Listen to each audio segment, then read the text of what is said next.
ভাবছিলাম ইউটিউব থেকে অনেক টাকা ইনকাম করব, বাচ্চাগুলো নিয়ে ভালোই থাকবো।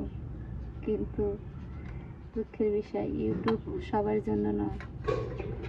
যারা খারাপ খারাপ ভিডিও বানাইতে পারে, যারা ক্যামেরার সামনে আসতে পারে, ক্যামেরার সামনে আইসা নাচানাচি করতে পারে, তাদের জন্য ইউটিউব।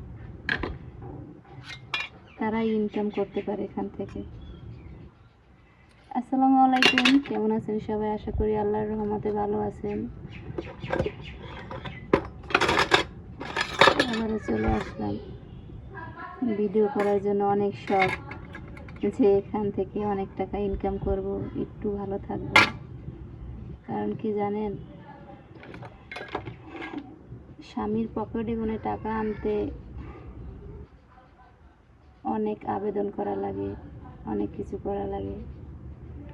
আর যদি এখান থেকে কিছু টাকা ইনকাম করতে পারতাম, তাহলে আবেদন করা লাগতো না, নিজেও ভালো থাকতে পারতাম। বা টাকা পয়সা যার আছে, সম্মানও তার আছে। আমি ভাবি আসলে টাকা পয়সাই সব কিছু।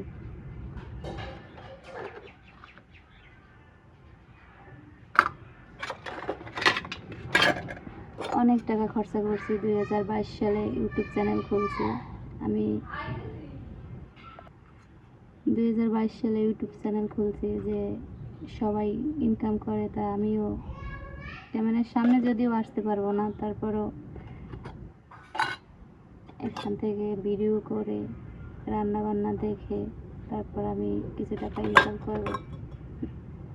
দুঃখের বিষয়, অনেক কষ্ট করছি, অনেক রাত জেগে সবার ভিডিও দেখছি।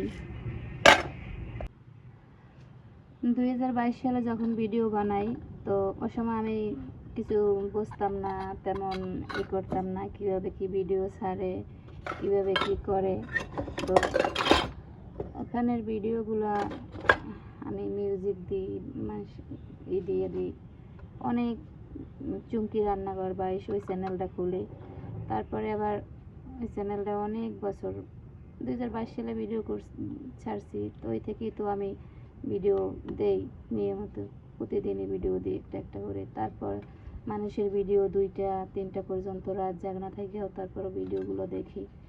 কিন্তু দুঃখের বিষয়, আমার চ্যানেলটা এখন পর্যন্ত মানে 1400 ফলোয়ার হয়েছে, সাবস্ক্রাইব হয়েছে, কিন্তু এখন পর্যন্ত ওয়াচ টাইম পূরণ হয় নাই। আসলে এখানে যারাই কাজ করে, ক্যামেরার সামনে এসে কাজ করে বা নাচানাচি করে, খারাপ খারাপ ভিডিও দেয়, ওই সব ভিডিওগুলোই ভাইরাল হয়। আমাদের মতো মেয়েদের ভিডিওগুলো ভাইরাল হবেই বা কেমন? কারণ আমরা তো অতটা সৌন্দর্য দেখাইতে পারি না, ক্যামেরার সামনে আসতে পারি না, তাই না? ভাবছি এখান থেকে অনেক টাকা ইনকাম করব বা একটু ভালো থাকবো, তাই না? কিন্তু সবার ক্ষেত্রে এটা হয় না। একটা ভিডিও করতে গেলে অনেক টাকা খরচাও হয়। আমাদের তো আর কেউ আসলে সবাই স্বপ্ন তো আর পূরণ করেন হয় না। সবাই তো স্বপ্ন দেখে, কয়জনের স্বপ্ন পূরণ হয়? আমি স্বপ্ন দেখছি, অনেক চেষ্টাও করছি, কিন্তু ব্যর্থ। স্বপ্নই রয়ে গেল, স্বপ্ন তো আর পূরণ হবে না। তারপরও চেষ্টা করি, ইনশাল্লাহ যদি হয়। এখন আবার এই চ্যানেলটা খুলছি, এই হাঁড়ি পিতলগুলো অনেকগুলোই কিনছি, এগুলোই তো টাকা যায়, তাই না? সব কিছু করার জন্য ওটা ধৈর্য লাগে, এই ধৈর্যটা আমার আছে। আমি ওই চ্যানেলটা ছেড়ে দিছি, চুমকি রান্নাঘর, ওই চ্যানেলটা ছেড়ে দিছি যে ভিউ নাই তেমন একটা, সেই জন্য আবার এটা নতুন করে খুলছি।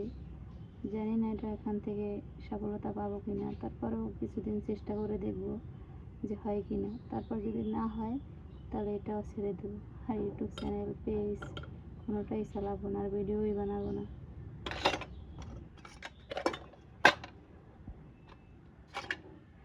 আমি জানি এখানে ক্যামেরার সামনে যদি না আসতে পারি, ক্যামেরার সামনে যদি খারাপভাবে ভিডিও তো করতে পারবো না, আর কোনো দিন আমি ভাইরালও হবো না। তো সবাই ভালো থাকেন, আর যদি ভালো লাগে তো একটা লাইক দিবেন, আর ইউটিউব চ্যানেলটা একটু সাবস্ক্রাইব করে রাখেন প্লিজ, একটু পাশে থাকবেন। ইনশাল্লাহ আমিও আপনাদের চেষ্টা করবো পাশে থাকার।